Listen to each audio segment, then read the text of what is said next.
eh, gimana sih kita ngedevelop aplikasi di real kenyataannya gitu loh. Jadi ya mungkin ini sedikit materi ya. Yang pertama dulu nih, ini sih sebenarnya hal yang paling krusial juga sih. Kenapa kita perlu tahu ya, perlu tahu aplikasi itu buat apaan. Jadi kita nggak mungkin bikin satu tools kalau kita nggak tahu tujuannya itu untuk apa, ya kan? Buat apa kita bersama kalau nggak ada tujuannya gitu loh. Itu tujuan penting utamanya sih. Jadi kita kenalan dulu kenapa kita perlu kenal sama aplikasi ini untuk apa. Karena tak kenal maka tak sayang. Karena yang udah kenal juga belum tentu sayang sih. Menurut gue gitu sih.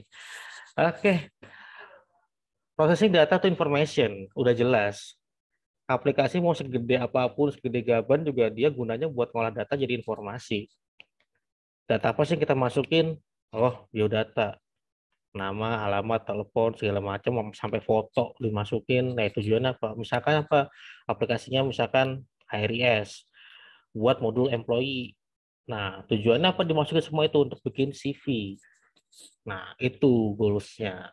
Kenapa ada data yang dimasukin, kenapa ada outputnya, ada input, proses, output, semua itu jelas.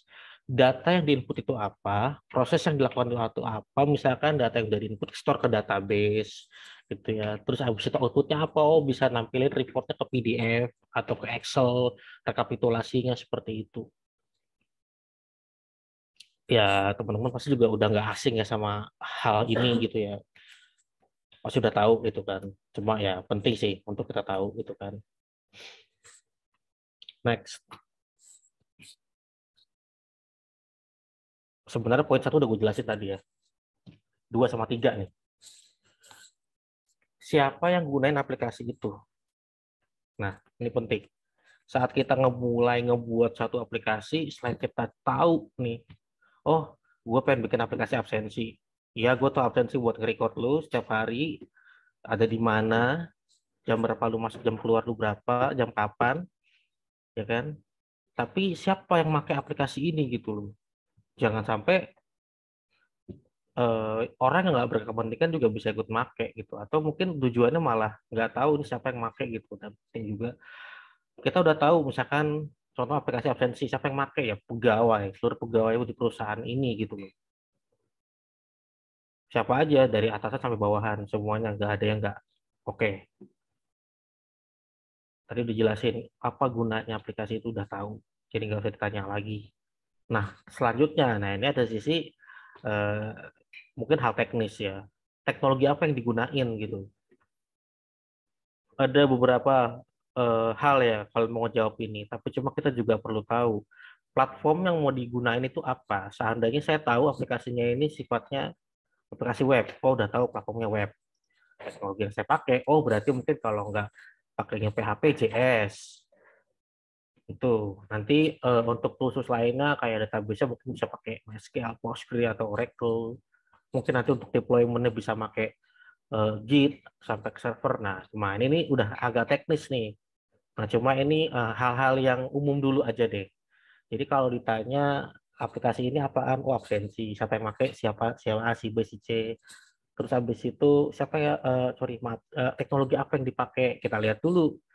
Oh, aplikasinya web. Oh, mobile. Kalau mobile udah tahu. Pasti dia kalau nggak Android, iOS. Yang dipakai itu apa? Bisa juga pakai Android Studio, bisa pakai Flutter, bisa pakai Swift ya kalau di Apple. Tapi sekarang udah Flutter itu udah nyukupin semuanya sih. Jadi seperti itu teman-teman. Stop dulu sampai sini deh. Ada pertanyaan nggak? Lanjut. Lanjut. Ya, udah pada ngerti. Next. Pinter deh. Dia demen kayak begitu. Nah, metodologinya. Nah, ini yang penting juga. Jadi kita tahu dirimu itu ngembangin aplikasi itu kayak gimana sih. Jadi masalahnya bukan perkara, oh ya gue bisa coding, gue bisa bikin aplikasi, gue tahu. Tapi tahapan atau tata caranya itu ada. Sebenarnya ini gue jelasin ada dua hal ya, si SDLC sama Scrum. Tapi gue bukan Scrum Master, cuma gue pernah ikut dalam Scrum itu dulu ya. Gue bukan Scrum Master sekali lagi, jadi gue nggak begitu paham semuanya. Tapi gue pernah ikut di situ. Nah, di SDLC ini gambar boleh nyomot sebenarnya sih, cuma ini mewakilkan perannya SDLC di sini sebenarnya. Jadi ketika ada tahapan, dia itu role-nya di bawahnya jelas. Oh, tahap analisis itu dilakukan oleh siapa sih? Product owner, product manager, business analyst, mungkin CTO juga untuk bahas teknis. Tadi gue singgung lagi ke depan ya. Karena masalah aplikasi itu nanti jalannya seperti apa, teknologi yang dipakai apa, infrastrukturnya sampai itu kebahas juga, itu CTO urusannya. Kalau product owner, ya gue yang punya aplikasi ini. Gue pakai konsultan untuk membangun aplikasi ini. Siapa yang bertanggung jawab? Product manager sama business analyst. Itu dia tuh yang ngatur. Nanti misalkan, oh nanti kalau aplikasi udah login, bukannya halaman dashboard. Terus ada menu ini tampilkan. Kalau misalkan role-nya admin, semuanya nampil. Kalau role-nya user, cuma beberapa doang. Kayak gitu. Itu urusannya bisnis analis sebenarnya. Kalau PM tuh yang ngatur nanti kerjaan ini modul A, modul B, modul C, siapa yang ngerjain, siapa developernya, nah itulah product manager. Atau mungkin nanti kita ekspansi pakai vendor lain, nah itu urusan product manager. Project manager, sorry. Itu teman-teman dari analisis, grup ke desain. Nah, ke desain itu nih urusannya lebih ke UI UX. Tapi maksud desain di sini adalah sebenarnya prototypingnya dulu. Mungkin kalau teman-teman pernah dengar Adobe XD, pernah dengar Figma, nah itu sebuah tahapan desain. Nah ini perannya UI UX. Nah di sini juga yang bermain ada sistem arsitek sama UI UX, tapi paling umum itu dia pasti UI UX. Itu udah umum. Dari apa yang dipaparkan sama si project manager sama product owner mungkin ya, mungkin. Tapi biasanya sih project manager yang tanggung jawab di sini nih. Itu tuh UI UX. Oh Pak, nanti ada halaman form yang isinya buat inputin orang mau cuti misalkan, HRIS deh. Kayak gimana ya baiknya? Nah, UI UX yang konsepin semua itu. Ya project manager gak mau tahu. Pokoknya tugas lu beresin gitu. Fokus ke masing-masing tanggung jawabnya.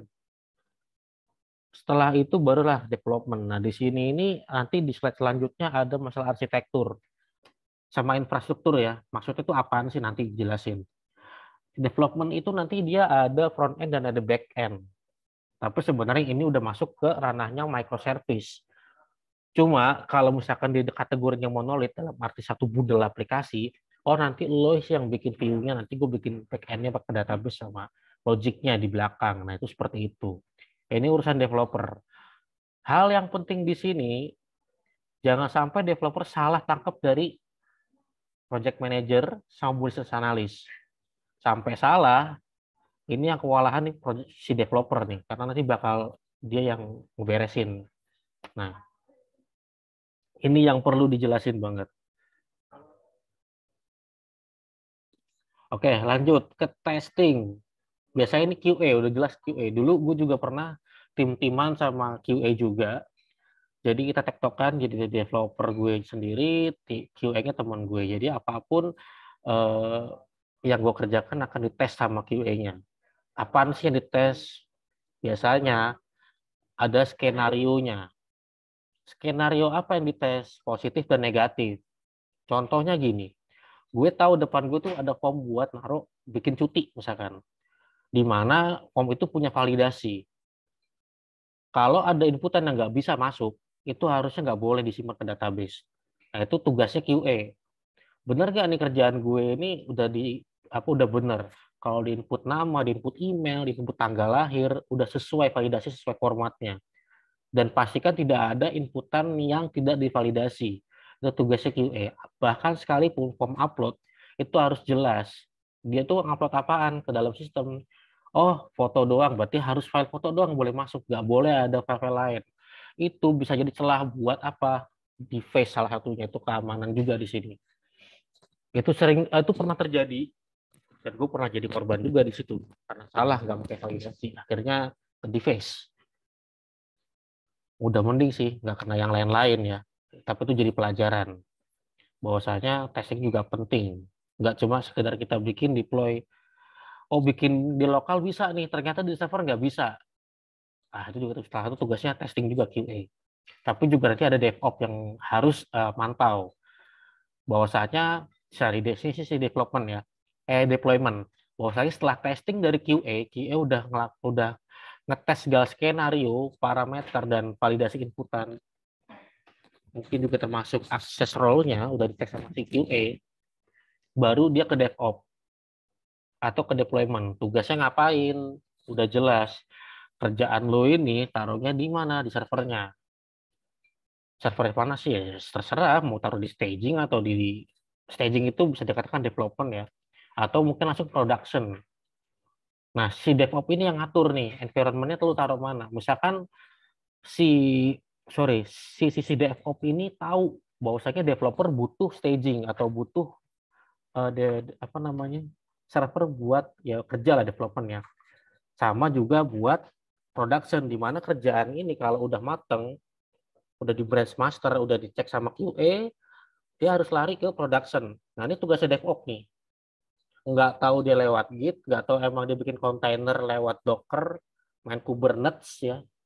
Itu nanti tugasnya si DevOps gitu. Pastiin aplikasi yang jalan di lokalnya lokalnya si developer itu si DevOps tahu lu pakai apaan aja untuk nge-develop di lokal lu. Oh, gue pakai Composer, gue pakai Node.js, gue pakai uh, library-nya punya Postgres, punya MySQL gitu. Nah, si developer harus tahu, harus kerjasama sama developer juga. Ini saling kerjasama gitu loh. Jangan sampai yang dikerjain developer si developer nggak tahu. Nanti ujung-ujungnya di server nggak jalan.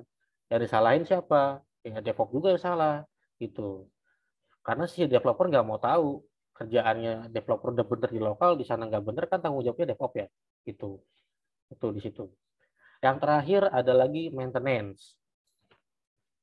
Maintenance ini yang bertanggung jawab sebenarnya ya termasuk juga, termasuk juga tim support. Jadi maintenance itu kan nggak melulu, oh ada bug fixing nih, ketemu bug nih, harus gimana nih. Nggak melulu harus ada bug. Misalnya kan kita lakukan rutin backup database-nya. Dulu waktu gua kerja di konsultan itu dulu pernah ada maintenance kalau nggak salah tuh tiap berapa kali, beberapa periode itu harus di backup database-nya. Jadi itu penting ya. Memang sih servernya gede, harddisknya gede, ya tetap aja ada backupnya. Nggak bisa kita ngandelin ya kalau servernya mati, mitigasinya gimana gitu. Makanya kan juga ada namanya replikasi atau mirror data yang kita pakai ini. Stop sampai sini dulu. Ada pertanyaan nggak? Atau masih bingung nih? Bingung Mas Oki. Mungkin. Tadi apa sih mirror atau replikasi itu dalam web apa itu?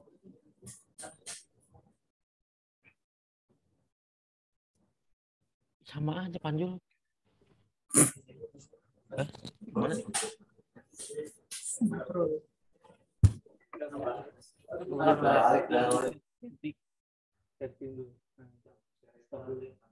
Nah, scan 2. Oh gini. Nah, iya. Bukan dari awal dibilangin sih. Nggak lanjut masalah tadi mirroring itu. Ya, mirroring apa tuh? Sering dengar ya. Itu intinya kan gimana caranya si DevOps bikin server mirror. Buat apa? Jangan cepat-cepat, pelan-pelan. Ini kenceng banget suaranya. Kenceng banget. Oh, kecepatan. Oke, kita pelanin. Nah, jadi gini, mirror itu gunanya untuk ya untuk mirroring data server yang udah ada. Server nih, misalkan datanya udah ada, di mirror tujuannya apa? Seandainya maaf kata server productionnya mati atau ada masalah, ada backupnya. Itu sebenarnya cara sih untuk nge-backup. Ada kalau dulu pernah ya pengalaman kerja di namanya PT apa sih Kabel Meta Indonesia itu saya bilang jadi setiap periode itu di backup hard database-nya. Jadi ada aplikasi punya dia tuh perusahaan namanya apa ya? Aku udah lupa deh. Dan itu tuh tiap periode berapa seminggu atau sebulan kalau nggak salah itu tuh di backup datanya.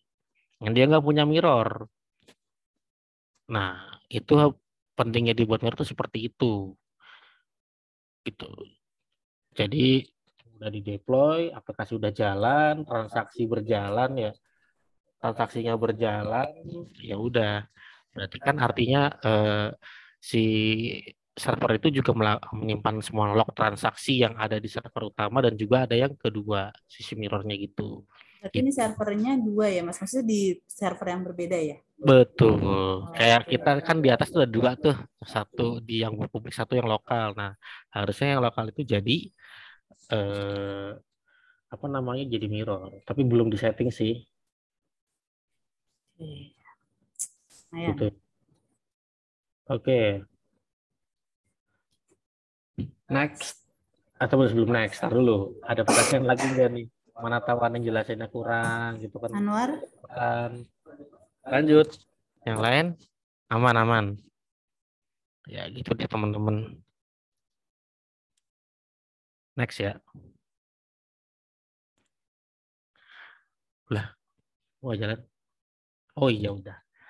Nah, kalau Scrum itu, nah ini yang saya bilang nih, ini sebenarnya bukan apa sih tatanan atau tata urutan cara kita mau ngerjain sesuatu ya. Dia itu framework ya. Jadi yang terpenting kalau Scrum itu jalannya bagus, ada Scrum Master. Scrum Master itu yang ngatur rule setiap orang yang ada dalam project itu sendiri. Ini bahasa bahasa apa namanya bahasa awamnya seperti itu teman-teman. Sebenarnya banyak ini ada artefak, ada lagi di sprint. Waduh itu banyak banget dan gue juga nggak semuanya hafal ya teman-teman ya. Cuma hanya pernah berperan di situ di mana waktu make Scrum gue role-nya developer dan kita adain sprint daily dan sprint weekly. Dan nanti setiap sprint 1, 2, 3, 4, 5 seterusnya itu kita harus review. Kalau ada kerjaan yang nggak kelar di sprint 1, siapa pelakunya nih? Ini akan ketahuan. Misalkan gue yang tanggung jawab di modul A, dengan waktu 2 hari ternyata ini nggak beres. Nanti itu masuk ke backlog. Kenapa nggak selesai? Masalahnya apa? Gitu. Itu nanti ketahuan. Nanti kayak gini-gini. Kalau pengen tahu gimana Scrum, itu mungkin teman-teman bisa nyoba namanya Jira Software. Cuma itu berbayar sih. Jadi itu di situ jelas banget ya. Role-nya siapa, yang jalin sprint ini siapa, Scrum Master atau si ya Scrum Master itu yang ngatur ya. Seolah-olah bahasanya kayak project manager deh. Yang ngaturnya itu si Scrum Master. Jadi nanti gini loh, contoh ada project, anggaplah t-shirt ini nanti ada Scrum Masternya. Oh, aku udah tahu nih. Si siapa? Mas Putra bikin back end, si Oki bikin front end. Tapi back end dan front end itu udah di split lagi. Nggak mulu cuma, oh bikin halaman login, oh nanti depannya bikin ada halaman detail, news, ada halaman homepage, ada profil, nggak gitu. Nanti dipecah tuh nanti tuh nama sprint masih Scrum Masternya. Misalkan developernya 3, misal ya, saya, Mas Putra sama si Anwar. Bertiga nih developer. Dan ini tuh nggak sistem tunggu-tungguan, nggak bisa. Kalau di Scrum itu nggak ada namanya, oh kita harus nunggu dulu ya kerjaan dari si UI UX, kita santai dulu aja, ngopi-ngopi nyantai gitu. UI UX lagi kerja, ntar gantian kalau UI UX kelar, selesai, yang lain ngerjain nggak gitu. Jadi pola Scrum sama pola SDLC itu beda ya teman-teman. Ya mungkin nggak tahu sih kalau teman-teman yang udah pernah ikut pelatihan pelatihan Scrum atau mungkin yang udah pernah sertifikasi ya, aku nggak tahu ya. Tapi kalau setahu aku setelah aku mengikuti Scrum seperti itu. Jadi nggak ada namanya tunggu-tungguan. Udah, udah tahu rules-nya. Nah, memang di metodologi ini semua developer wajib punya namanya apa repository. Kenapa? Ya jelas tadi saya bilang nggak ada namanya tunggu-tungguan. Kalau udah bikin project pakai Scrum, udah tahu repositorinya kemana. Oh, Git atau GitLab. Oh iya, ada lagi branch-nya. Branch itu apa? Branch repository. Ini branch-nya Oki, ini branch-nya Anwar, ini branch-nya Mas Putra. Tapi dari 3 orang ini branch-nya nanti akan digabungin ke dalam mana? Ke dalam branch master. Tapi sebelum masuk ke branch master, dia harus di staging dulu ke development di branch sendiri. Mungkin ini akan bingung dijelasin. Orang-orang bingung nih gimana sih ngertiinnya. Artinya gini, Dari 3 orang yang bekerja ini, 3 orang kerja ini nanti itu kerjaannya akan direview setelah dia push ke gitnya masing-masing. Siapa yang bertanggung jawab di situ? Tetap harus ada project manager juga. Kalau Scrum Master itu yang ngatur. Sebenarnya di situ. Nah nanti kan gini. Oh ya nih kerjaan Oki dari listnya nih task listnya bener gak sih? Udah selesai. Selama 2 hari itu kerjanya ini. Dan di Git juga kebaca. Sehari dia nge-push berapa kali itu kerjaan kelihatan. Jadi kalau udah pakai Scrum intinya gini ya, di Scrum itu orang kerja udah diatur porsinya, udah diatur waktunya. Kalau dia nggak bisa menyelesaikan tuh pekerjaan itu akan ketahuan. Nah, nanti masuknya kemana? Ke sprint backlog.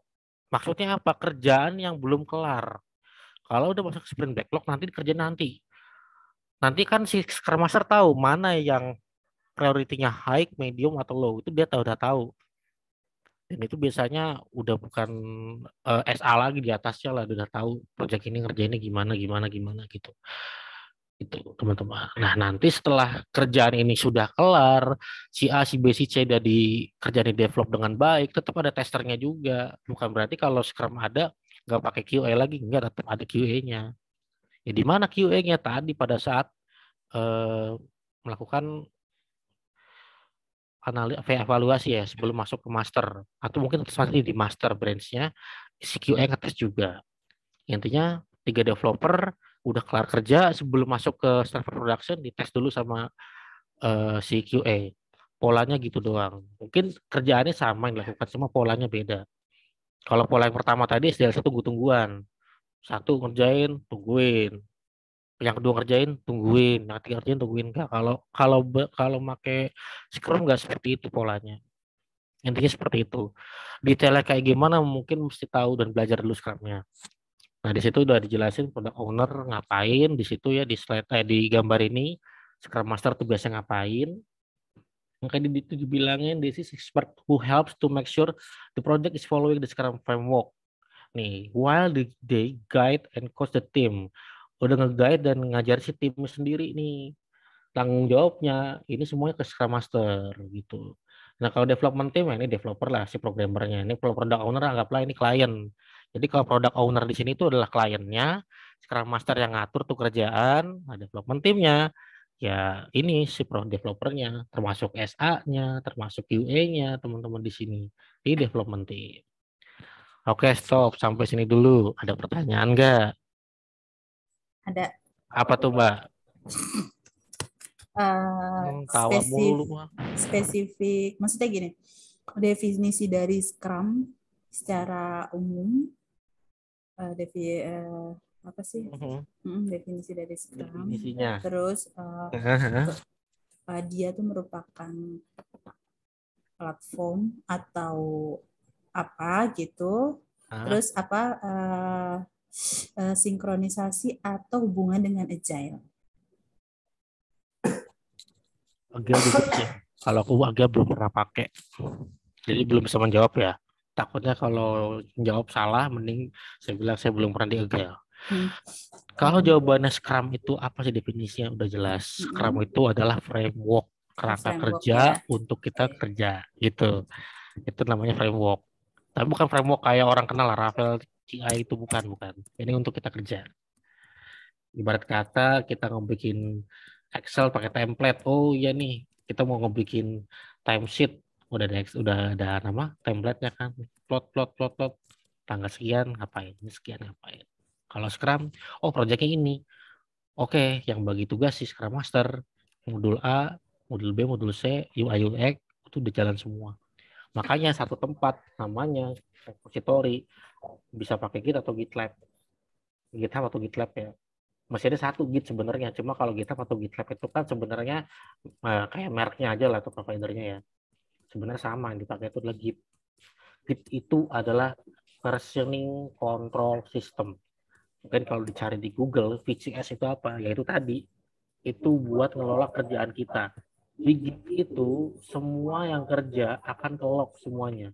Anggaplah saya tadi nambahin source code, nambahin coding di line 5. si Anwar di line 10. Itu ketahuan yang komit. Oki di line 5, Anwar di 10, Mas Makran misalkan di 15. Kapan dia komitnya? Oh, tanggal sekian, jam sekian. Di hari apa, tanggal berapa, apa yang dilakukan sama dia, ini udah jelas banget. Dan kalau gue boleh bilang sih, kerjaan yang nggak dikerjain di Scrum itu kelihatan, di Git pun kelihatan. Jadi Git itu tools buat ngelok kita, Scrum itu metodologi atau frameworknya teman-teman. Gitu. Belum. Ntar tak ini ya Pak, habis upgrading ya Pak. Oke, teman-teman. Terus Mas Oki, jadi gini, Mhm. tadi Scrum itu merupakan framework ya, Betul. tapi frameworknya ini bukan framework programming kayak Laravel, iya. CI. Frameworknya ini lebih ke framework itu kan kerangka kerja. Maksudnya kerangka kerjanya di apanya nih? Lebih tepatnya manajemen proyek. Apa? Manajemen proyek. Manajemen proyek. Yes. Oke, nah Gitu. jelas nih. Nah, jadi tahu ya sekarang Oke. kenapa ada Scrum dipakai ya seperti itu. Terus jenis tadi yang kedua apa tuh pertanyaan aku tuh kayak udah ya udah jawab ya tadi Udah. ininya. Alhamdulillah kita belum Scrum, jawab. Itu melakukan framework terus kegunaannya untuk pembagian tugas. Tugas Scrum Master tuh yang ngurusin. Oke. Gimana bapak-bapak, ibu-ibu udah bingung? Udah bingung udah paham. Terus tadi kalau sama soalnya kan sering dikait-kaitkan nih. Misalkan pas lagi penggunaan agile atau implementasi agile ditanya tuh ini udah pernah pakai Scrum belum gitu. Nah, maksud aku sih belum cari tahu tentang agile ya, apakah dia sama nih agile dengan Scrum gitu kan ataupun kayak runtutannya gitu. Itu sih. Nah, kalau kita bisa cari di suaranya Mas Bro nggak masuk. Ini udah dekat mulut suaranya loh. Kalau nggak dekat berarti emang mikrofonnya rusak. Oke, lanjut. Oke, lanjut ya. Terima kasih. Lanjut. Oke, kita lanjut. Mau nanya dong, Mas. Apa tuh? Cek. Cek ya, War. Lanjut, War. Ada suaranya nggak? Ada jelas. Aduh, Karis. Balik lagi ke Scrum, Mas. Nah, kan Scrum ini kan adalah pembagian ini ya, pembagian kayak pekerjaan nih Mas ya. benar. Nah, itu maksudnya kayak patokannya itu di mana tuh Mas untuk patokan pekerjaan Scrum ini? Contohnya kayak misalkan front end bikin API produk, oh gitu. bikin API produk. Nah, itu dia berpatokannya kemana tuh Mas? Kalau ditanya itu, nah ini seperti yang pernah gue bikin kemarin namanya SRS, Software Requirement Specification. Dari mana datangnya SRS? Jelas SA. Itu kerjaan dia itu SA, sistem analis. Dia juga yang konsep, tapi ya SA itu tujuannya gini. SA itu dia nganalisa kebutuhan user. Satu, Bang aplikasi sales dong. Oke siap. Ke sales sih absensi. Nah gitu kan. Isinya apa aja, ngapain aja. Tuh dicatat semua tuh sama SA. Termasuk rancangan database-nya itu SA. Dan di SRS itu ada namanya rancangan database. Siapa yang ngerjain nanti urusannya Scrum Master atau Project Manager yang di sini. Goals-goalsnya apa aja? Pokoknya misalkan dari developer tadi yang saya bilang ada 3 orang ini, ya udah Scrum Master. Dia yang baca SRS. Lah, dia ngasih tahu load kerjanya gimana, lihat kemampuan yang ada sama timnya. Scrum Master itu harus tahu kapasitas timnya sendiri. Contoh, gue di front end, Anwar di back end, mungkin Mas Putra di DBA-nya, kayak gitu. Dengan catatan dia emang udah bidangnya, atau mungkin pegang sertifikasinya. Kalau Scrum kayak gitu. Ya sebenarnya sih nggak harus sih ada sertifikasi, seenggaknya kita udah tahu kapasitasnya si development timnya itu udah tahu. Jadi ngesain kerjaan udah tahu, oh front end si A, back end si B, DBA si C. Karena udah tahu kapasitasnya, role-nya udah jelas, ya udah bagi. Kapan waktu nentuin Scrum Master sama PM. Itu terkait dari mana? Biasanya ya ada urusannya juga sama bisnisnya kan. Kerjaan juga harus tahu ini endingnya kapan, mulai kapan, ya kan? Karena kan kalau orang kerja itu bikin aplikasi nggak melulu oh ya udah kerja aja gitu, nggak tahu per kapan harus report, nggak tahu nanti dia harus testing di sana, iya pada saat hari deploy kalau dia lancar. Kalau enggak, yang saya bilang tadi di sebelumnya ya, si DevOps harus ngecek, QA juga harus testing, kan semua itu berjalan. Gitu. Kalau di sini di Scrum, misalkan kerjaan saya selesai nih, saya duluan nih tasnya semua dari 10 tas dalam sprint 1, kelar nih, ya udah QA masuk, bantuin. Cekin kerjaan si Oki udah beres belum? Udah beres nih, push dulu ke development atau staging. Staging beres, baru masuk ke production. Biasanya settingan server buat staging atau development itu akan sama-sama di production. Tujuannya itu ngetes ya. Tapi di production itu udah pasti yang udah nggak boleh diganggu gugat. Itu udah running. Kalau staging mau ada error, bodo amat bisa di bug fixing. Tapi jangan sampai kerjaan di production ada error. Nah itu. Atau ada bug atau ada development ada pendensi yang kurang. Makanya tujuannya dibikinlah development atau staging. Itu. Sama di repo-nya pun juga ada repo buat staging sama repo udah production di master. Pokoknya nanti kalau di sisi production itu udah branch master aja atau main. Di sini staging atau dev. Nanti sebelumnya dev lagi udah tuh role-nya punya si developer tuh branch-nya. Tapi ini nggak bisa dijelasin secara teknis ya, jadi panjang kalau pakai jelasin teknis. Jadi ini cukup dijelasin secara gamblang aja deh gitu ya. Gitu. Gimana Bapak Anwar Mubarok? Mau nanya lagi dong Mas. Siap. Apakah di Scrum ini kita bisa berpatokan Scrum ini kita bisa berpatokan dengan UI UX nggak? Maksudnya? Contohnya kayak misalkan ini tim UI UX-nya sudah bikin prototipenya segala macam. Nah, apakah front end back end itu bisa mengacu ke sana? Bisa jawabannya. Bisa. Oke. Siap. Oke. Ya sebenarnya dengan adanya si Scrum metodologi ini orang kerja sesuai dengan porsinya satu. Ya, sesuai dengan kapasitasnya dia. Kedua juga time manajemennya juga jadi lebih cepat. Kalau gue bilang sih dari yang gue ngerasain dulu pola SDLC yang kerja sekarang dewek sama Scrum itu beda. Karena kalau udah Scrum itu karena daily kita dipantau.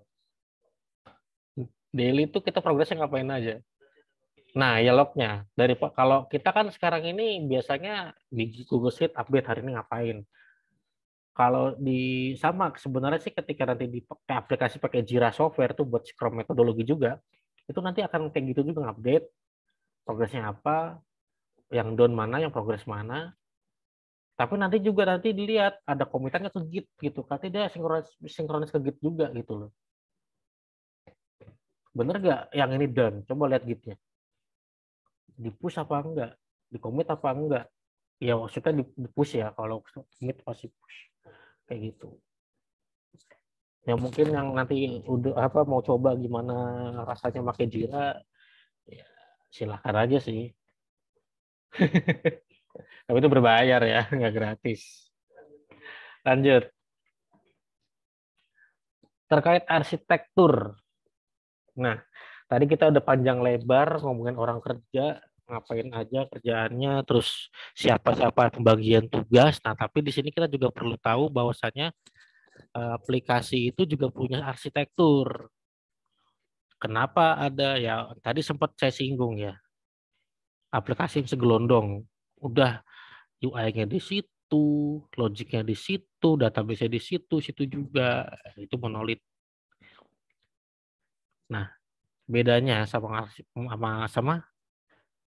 microservice, gampangnya gini deh. Kalau teman-teman ngelihat ya, aplikasi SMS yang ada di handphone, sama nggak data yang ada di sini SMS sama di WhatsApp? Beda. WhatsApp mau ganti handphone, bisa balik. SMS, handphone yang ini rusak, bisa balik nggak? Enggak, lenyap. Ini gitu. Semua-muanya ada di sini. Itu monolit. Kalau microservice, gue mau login Instagram gue dimanapun gue bisa. Contohnya kayak gitu. Kenapa? Anggaplah aplikasi kayak Facebook, Instagram, itu kan di handphone atau di web ya bisa ya. Kita akses dari manapun bisa. Kenapa? UI-nya terpisah, data backend-nya terpisah, database-nya terpisah. Semua itu punya peran sendiri. Contoh lah, seandainya nih, ini udah nge-detail ke microservice ya, ada data buat pegawai sama data buat unit kerjanya, ada data buat KPI, contoh lagi itu. Tapi dalam strukturnya microservice, ini data 3 tadi itu nggak dalam satu database. Service-nya pun beda, nggak akan sama. Back-end-nya punyanya data, back-end-nya punyanya si siapa? Data berenang. Oh, itu tadi sorry, gara-gara si Anwar nih, data pegawai ini kerja sama anggaplah KPI. Itu datanya itu 3 itu beda database. Service-nya pun beda. Endpoint-nya pun beda juga. Terus pertanyaannya muncul, lu ngapain sih bikin seribet ini, orang satu juga bisa? Bener, pertanyaan itu sering muncul. Tapi kalau kita pikir secara teknis ya, kalau ini yang developer yang tahu, itu kalau seandainya ada masalah, itu gampang nge-trace-nya. Logikanya gini, oh data pegawai nggak muncul nih, nggak bisa disimpan nih. Kenapa ya? Kan udah tahu, oh ya cuma service-nya pegawai doang nih. Berarti yang dicek cuma back-end-nya pegawai sama database-nya pegawai. 2 ini yang dicek nanti. Emang kalau dipikir ribet sih, banyak makan resource ya, tergantung. Kalau server ente masih pakai VM ya jelas berat, tapi kalau pakai kontainer atau Docker, yang denger-denger kalian di luar Docker, Kubernetes, ya itu nggak berat. Nah ini teknis lagi nih, ini akan panjang kalau dibahas.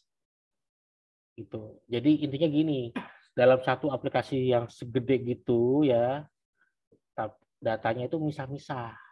Yang dibilang data HRIS atau CPEC, pegawainya sendiri, unit kerja sendiri, KPI-nya sendiri gitu loh. Ini bahasanya bahasa umum ya, bukan bahasa teknis beneran kita ngoding aplikasi gitu enggak. Ini bahasa umumnya kayak gitu.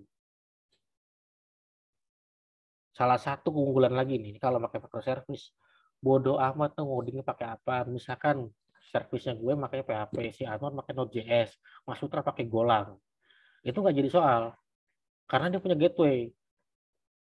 Yang penting gimana caranya ketika HRS ini jalan, itu udah API gateway yang dimana harus dia akan nangkep data dari pegawai ini, data dari unit kerja tuh ini, data dari KPI itu ini. Otomatis nanti dalam satu API gateway, dia udah tahu datanya yang ditransfer itu apa ke halaman front end-nya. Jadi ketika si developer ini ngoding ya nggak ada urusan, kecuali front end. Cuma satu, nggak bisa digonta-ganti. Kalau back end-nya masih bisa digonta-ganti. Gitu.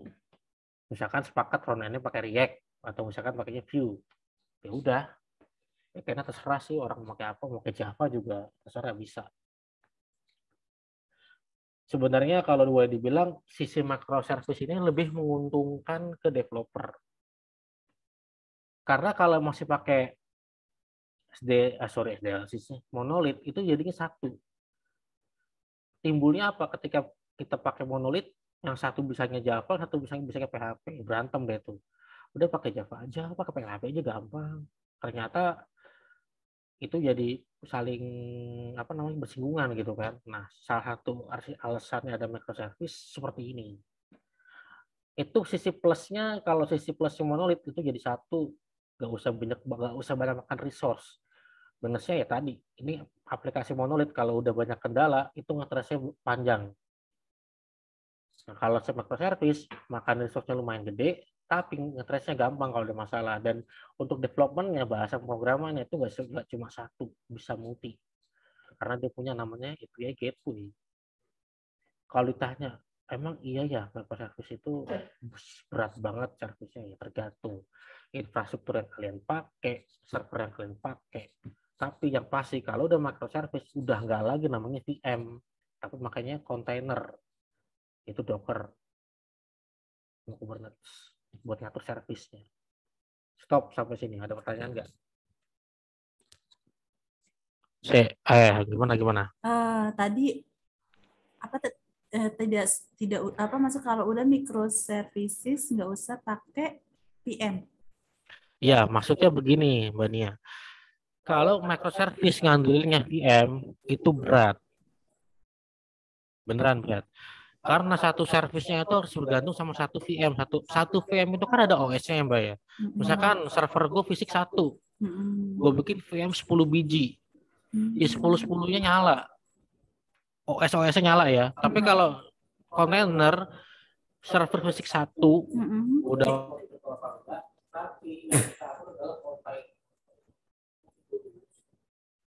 aneh gerak-gerak itu kepencet loh.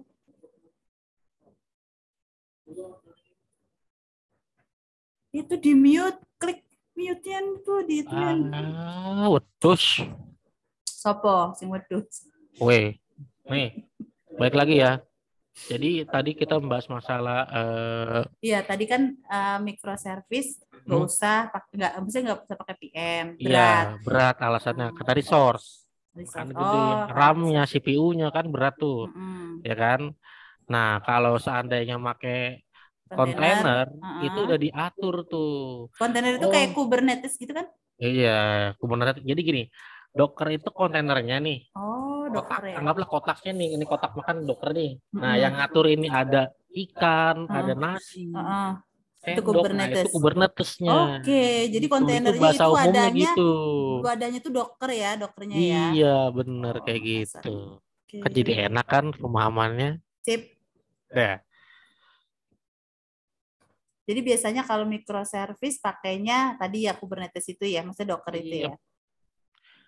Nah, ini infrastruktur sebenarnya ini aku nggak nampilin apa sih namanya bener-bener infrastruktur ya, karena ini kan panjang juga dan masih ngejelasin ini buat mana yang buat server, mana yang buat load balancing, mana yang buat yang dasar ini aja Mas, oke bahasa umumnya aja tuh. Nah, makanya aku gambarin kayak gini nih, gak ada gambar seperti ini. Ini infrastruktur anggaplah. Ini ada orang kerja lagi remote, lagi ngoding. Oh, dia mau nembak API ke sini ke server API gitu kan. Oh, dari API-nya mau ngambil data pegawai di sini. Oh, ngambil lagi data KPI di sini. Semuanya itu masuknya ke server sini cloud. Emang sih gambarnya API ya. Cuma aku gambarin yang yang awam lah. Gimana caranya ketika orang akses, intinya gimana caranya orang akses itu bisa semuanya menggunakan aplikasi gitu kan. Aplikasi ini ada taruhnya di cloud, di internet. Ditaruh di server ya kan. Nah, supaya bisa menikmati aplikasi ini dia kan pakai internet kan buat akses kan ya. Coba kan anggaplah servernya ini dia ngakses database ini, data itu. Lewat mana? Lewat internet. Sebenarnya ini gambarnya kurang kena sih. Cuma dari tadi nyariin gambar yang enak itu nggak dapet. Ujung-ujung dapetnya topologi star. Nggak masuk sih. Makanya ini ya sebenarnya mungkin kurang kena gambarnya ya. Kurang kena banget. Tapi setidaknya dari sini kita tahu bahwasanya orang akses aplikasi ke server sini API lewat cloud.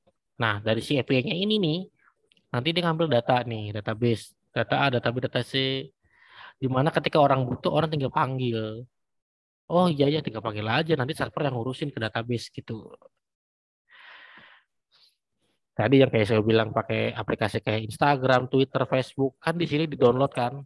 Ya bodo amat mau ke handphone siapa yang penting gue tinggal login dengan kredensial gue. Udah bisa kita akses, kita pakai tuh Instagram sama Twitter. Ada backend-nya sendiri, database sendiri, udah. Gitu deh. Lanjut. Ada pertanyaan? Aku skip. Gimana Pak Anwar? Oh lanjut tuh. Iya. Gue tahu War. Nambah apanya? Terakhir nih, slide terakhir ya. Aku juga nggak bisa lama-lama. Oke, comparison asosiasi lawan dengan Scrum. Nah, bisa dilihat ya teman-teman comparisonnya ya. Nah, bahwasanya ketika kita pakai Scrum, keunggulannya apa? minusnya apa. Tapi di sini dijelasinnya adalah, coba deh kita lihat di grafiknya ya, atau di tabelnya ini comparisonnya. Kalau Scrum basicnya buat nilai. Kenapa? Dia berbasis tujuannya itu untuk ngejar value-nya dengan eh, kondisi struktur infrastruktur yang ada, orang yang ada, dicoba ngembangin lewat Scrum. Oke, based on value dia kan. Nah, tapi kalau di waterfall, fixed budget, time and scope. Sebenarnya perbedaan di situ. Maksudnya apa sih? Kalau di waterfall ya udah budget segitu, ya fitur yang lo terima segitu juga, dan waktu pengerjaan 3 bulan 3 bulan. Kalau Scrum enggak, bebas. Tapi semua tergantung dari kebijakan si project manager, project owner-nya juga. Intinya kalau si Scrum itu fleksibel. Mau gonta-ganti developer pun bodo amat. Bisa gitu kan. Asal kemampuannya, skillnya mumpuni. Makanya tadi disebutkan kan di sebelumnya, yang bisa ikut Scrum itu orang yang punya skill di bidang khusus tertentu gitu kan. Karena itu akan berpengaruh saat kita development. Kalau waterfall enggak. Sebenarnya sih ya mungkin bisa sama, tergantung bagaimana project manajernya aja untuk manage team. Dan lain-lainnya bisa dibaca tuh. Ada risk, time to market, quality. Makanya di situ dikatakan time to market. Nah, ini sebenarnya poin satu yang paling orang cari, time to marketnya. Dia fast, cepat. Atau bisa dikatakan gampang lah untuk bongkar pasang developer kalau ada sesuatu. Kalau dia lagi butuh tambahan orang, atau mungkin dia butuh tambahan untuk infrastruktur atau resource, itu gampang si Scrum-nya. Tapi kalau waterfall nggak bisa. Yang saya bilang tadi, tunggu-tungguan kerjaannya. Nggak bisa barengan. Intinya Scrum itu paralel, waterfall itu seri, rangkaian seri. Dia itu akan berulang terus sampai selesai. Nah, cukup sampai situ. Kira-kira ada pertanyaan kah, teman-teman? Yang terakhir, kenapa tuh? Ya, ini perbedaannya. Cuma yang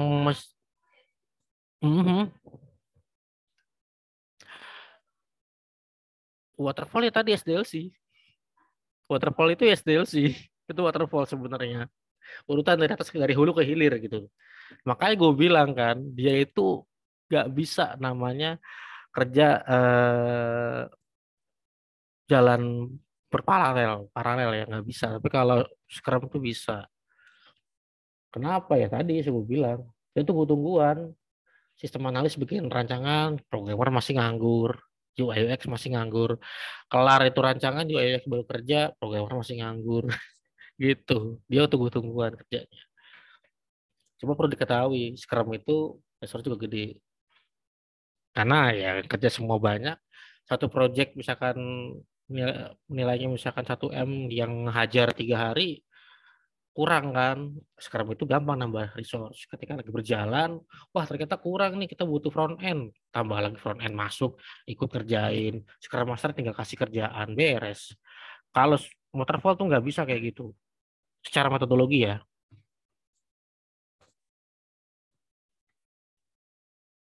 Gimana teman-teman? Oke. War, lu nggak mau nanya, War? Nanya. Oh, nanya dong. Gitu dong, War. Itu kan teman gua, CS. Nah, buat Scrum ini apakah bisa, Mas? Arsitekturnya itu pakai monolit? Jawabannya bisa. Duh, kan front and back end-nya dia jadi satu kan? Ya, 3 keroyokan lah masalahnya.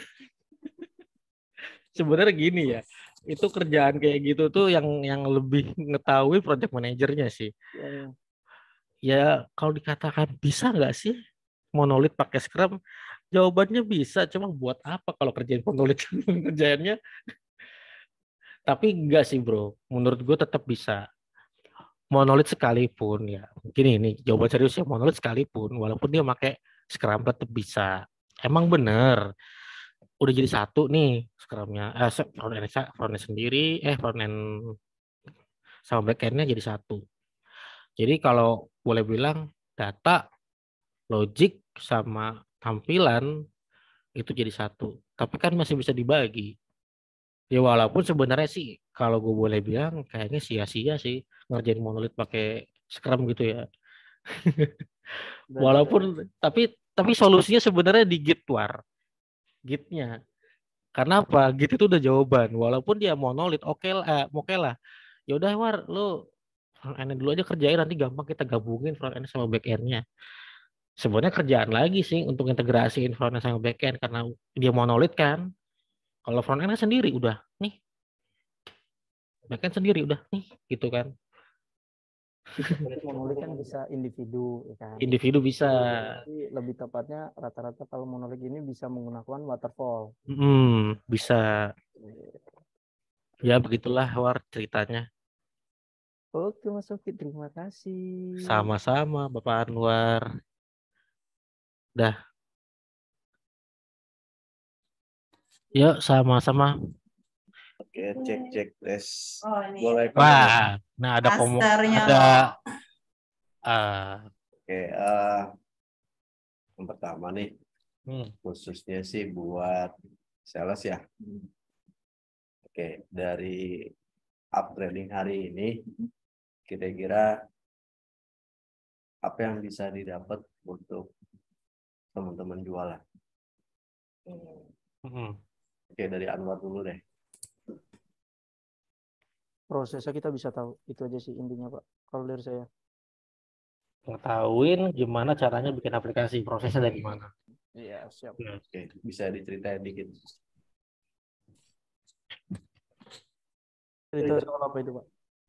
Iya, kan katanya prosesnya jadi lebih tahu nih. Prosesnya kayak apa sih?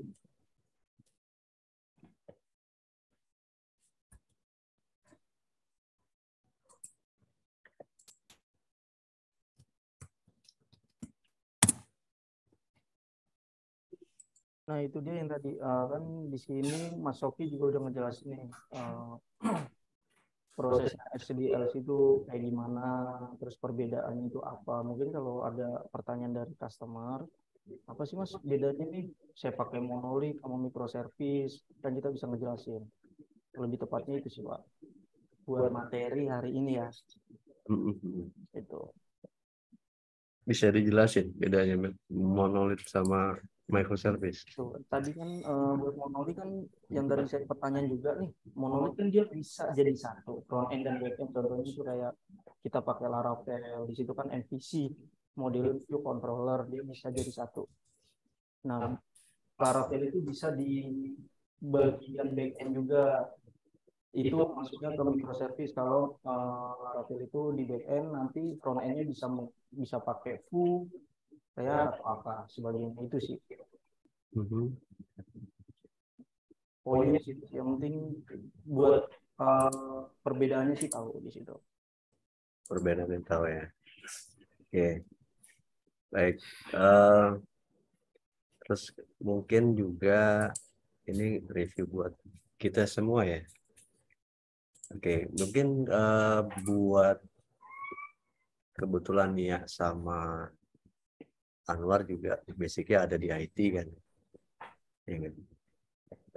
Kalau tadi El ngikutin nggak? Enggak. Dari Nggak. Oke. desain. Kalau Kang Dikri saya nggak perlu tanya orang teknis.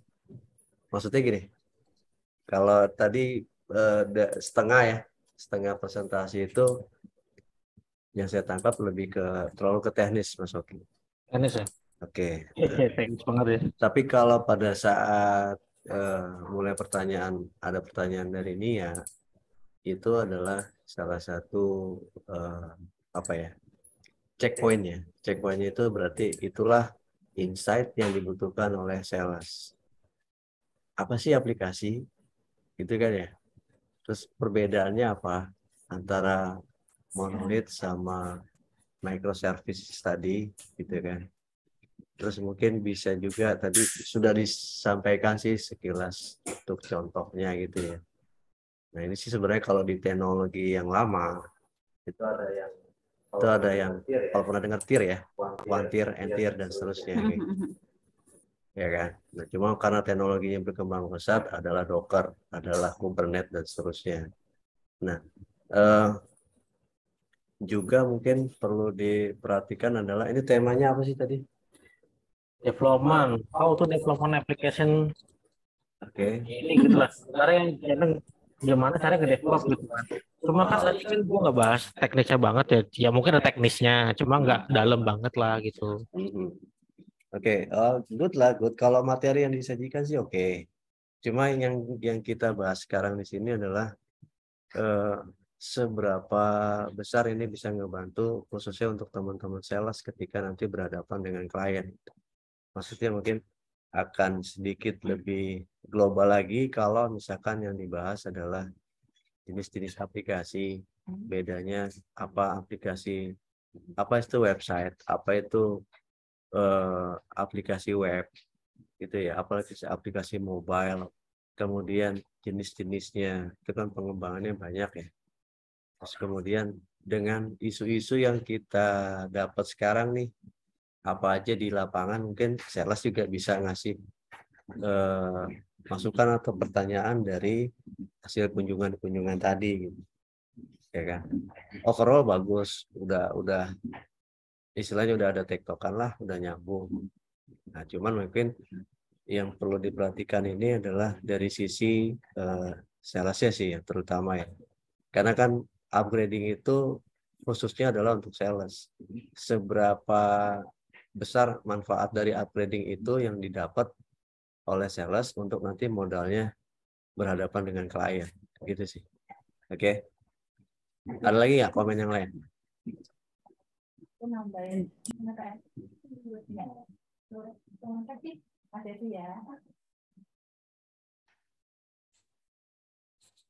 Oke, kalau aku setuju dengan apa yang tadi sampaikan ke Mas Aca. Jadi aku bilang kita tuh emang harus haus ilmu ya, karena kayak kemarin nih aku presentasi di BKN. Pertama, aku koreksi dari diri aku sendiri, itu masih banyak banget yang belum aku explore lebih jauh nih. Itu tentang produk kita loh sebenarnya. Jadi kayak istilah-istilah, makanya aku kemarin skip dan emang apa sih apa yang aku sampaikan sih memang yang kebutuhannya mereka aja. Tapi lewat upgrading ini dari mulai kayak yang umum-umum kayak bahasa-bahasa IT, itu pun aku backgroundnya IT, belum tentu aku semuanya tahu gitu. Secara kayak nama pernah dengar, tapi kayak fungsinya itu jenisnya di apa. Makanya tadi aku tanya, Scrum itu masuk apa nih?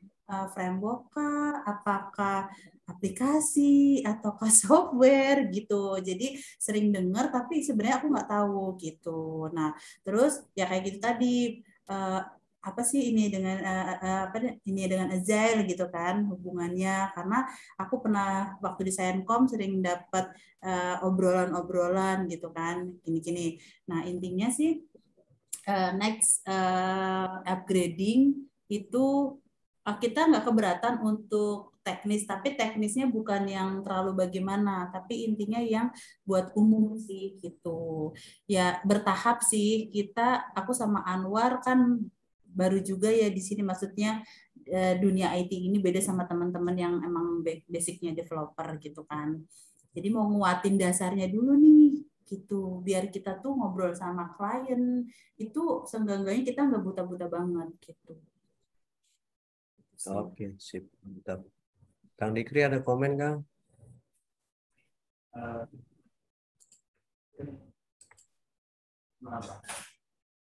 Jadi Iya, nggak kedengeran.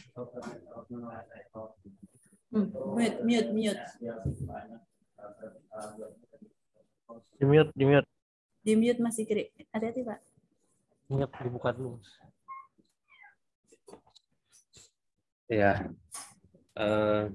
ya SDLC itu Software Development Life Cycle. Jadi kehidupan atau alur pengembangan software itu pakai SDLC. Metodenya banyak, ada waterfall, ada Scrum, ada Sphere banyak sebenarnya. Sebenarnya banyak. Ada RAD, spiral, oh banyak banget tuh kalau Itu apa jelas sih? Itu pengembangan ya? metodenya. Metodenya. Jadi kalau nambahin sih software development lifecycle itu kayak siklus pengembangan aplikasi. Nah, metodenya itu banyak ya. Mungkin nanti ini ya bisa lebih dieksplor lagi nih. SDLC kita udah dapat nih istilahnya. Terus SDLC itu metodenya apa? Jadi ketemu Scrum sama Agile misalnya. Lihat apa lagi? Oh, komparasi lah gitulah ya. Nah itu nanti mungkin bisa jadi bahan, tapi secara teknis ya. Teknis. Nah, nanti bisa jadi sales ketemu istilah-istilah itu. Oke, Kang Diki lanjut. Ada yang bisa tanya? Gimana? Udah. Oh, udah. Oke. Nah, oke, mungkin nanti tambahin lagi. Mas Bro, Apa? ada yang mau tambahin lagi nggak? Yang ditambahin nggak ada sih ya. Paling dari saya sih cukup. Ya kalau lebih tolong dikurangin, kurangin dilebihin ya. Mohon maaf. Nomor rekening.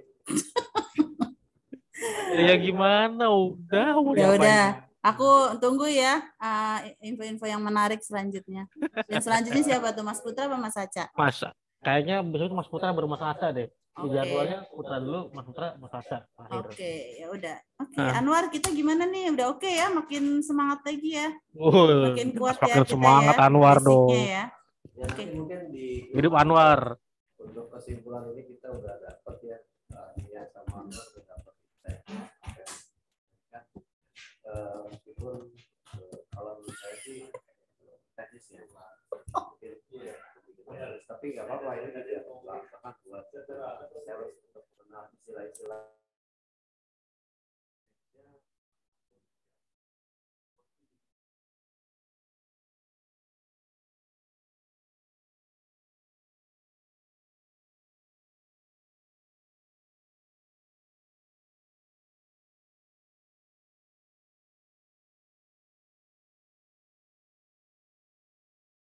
Aha.